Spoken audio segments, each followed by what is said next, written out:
आज तुलसी जयंती है। चित्रकूट की धरती से मैं आप सबका स्वागत अभिनंदन करता हूँ और यह अनुरोध करता हूँ कि जो रामचरितमानस संत तुलसीदास ने लिखी, उसकी कथा में चित्रकूट का वर्णन है और चित्रकूट का वर्णन अगर नहीं हो तो राम कथा अधूरी है। महत्वपूर्ण दो कथाएं तो बहुत ही आनंद देती हैं।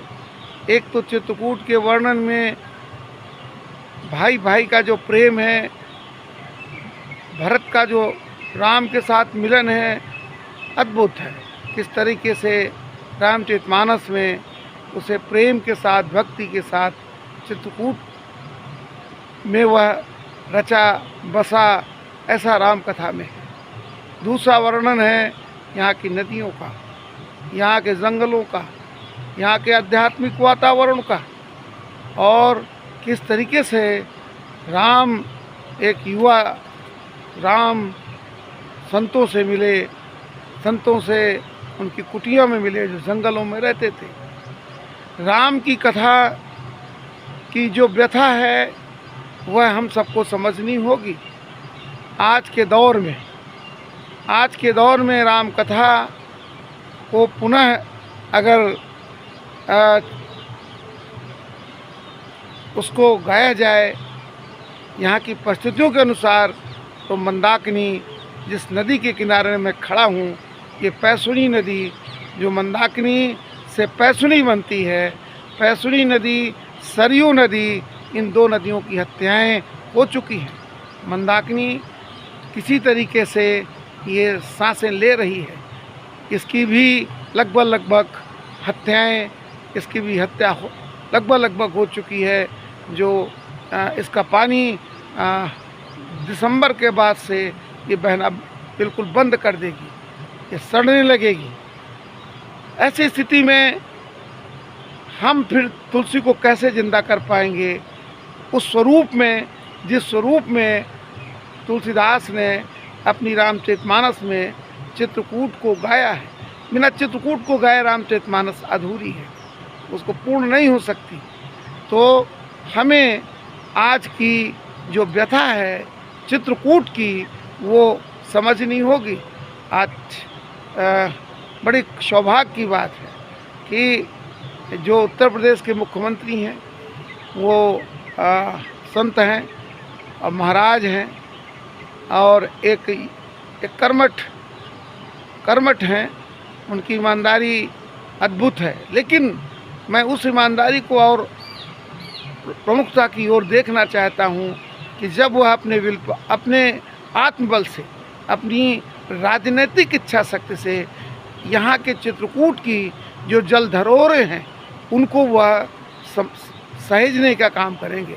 यहाँ की उन्होंने वैसे रामघाट में आकर अपना वचन दिया था कि चित्रकूट की आध्यात्मिक पौराणिक नदी को हम फिर से जीवंत बनाएंगे। अगर यह सत्य है, जीवंत हो, तो इसमें देर किस बात की? लगातार जो काम तत्काल हो जाने चाहिए आज हो नहीं पा रहे हैं, रुके हुए हैं।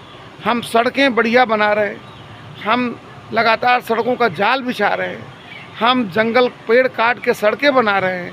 होना चाहिए अगर ज़रूरत है, लेकिन अगर ये जलवायु नहीं बचेगी तब मैं कैसे कह सकता हूँ कि यहाँ जीवन बचेगा? ये सड़कों में कौन चलेगा? तो आज संकट है चित्रकूट में जलवायु का। जल और वायु दोनों आज खतरे में है। तो आज तुलसी जयंती के अवसर पर चित्रकूट के जितने भी कथावाचक हैं कि चित्रकूट में राम कथा को जितने भी लोग गाते सुनाते हैं, आज उनकी सबसे बड़ी जिम्मेदारी है, जवाबदेही है कि राम कथा जब चित्रकूट का वर्णन आता है तो उसमें बताएं कि आज चित्रकूट में जो स्थिति है वो राम अब यहाँ नहीं आ सकते, क्योंकि यहाँ के जंगल, यहाँ की नदियाँ, ये सब बहुत ही दयनीय स्थिति पे है। जब तक इसका पुनर्जीवन नहीं होगा तो समाज को क्या व्यवहार करना है, सरकार को क्या व्यवहार करना है, इस व्यवहार के जो गुरु तत्व में बैठे हुए हैं उनकी जिम्मेदारी हो बताएं कि चित्रकूट में जो लोग आते हैं उनको चित्रकूट में आकर किस तरीके से यहाँ की पवित्रता को बचाए रखने के उनके व्यवहार क्या होना चाहिए, नदियों के साथ क्या व्यवहार होना चाहिए। अगर इन सब बातों पर चर्चाएं नहीं हैं और केवल तुलसी का जयंती मना लिया जाए तो मुझे नहीं लगता कि हम संत तुलसीदास जी को सच्चे माने में उनको नमन करते हैं, उनको श्रद्धांजलि देते हैं। आज के इस पवित्र दिन पर हम लोग संकल्प लें और हम एक दूसरे को विश्वास दें। मैं तुमको विश्वास दूं, तुम मुझको विश्वास दो, शंकाओं के सागर हम लग जाएंगे, मरुधरा को मिलकर स्वर्ग बनाएंगे। और तय करें कि नदियों को बचाना है, जलधरों को बचाना है, इनके अस्तित्व को बचाना है। सरकार सबसे पहले इनके सीमांकन को तय करे और इनको सीमांकन को तय करने के बाद रिवर को जितने भी शीवर हैं इस नदी हमारी सरयू, पैसुनी और मंदाकिनी में, इन सब को जो है तत्काल प्रभाव से इसको सीवर से मुक्त कराया जाए और इसका जो जलधाराएँ हैं वो फिर से बने, नदियों के किनारे कंक्रीट के जंगल बंद हों, ये सबसे बड़ी चुनौती है। तो इस विश्वास के साथ आज तुलसी जयंती में हम आपको प्रणाम करते हैं, इस धरती पर सब लोगों को प्रणाम करते हैं कि आने वाली पीढ़ी के लिए हम एक दूसरे के विश्वास के साथ आगे बढ़ें और हम चित्रकूट की पौराणिक आध्यात्मिक जो जीवन था उसको फिर से पुनर्जीवित करें और चित्रकूट में वृक्ष मंदिर ज़्यादा से ज़्यादा बने, इसका हम संकल्प लें। धन्यवाद।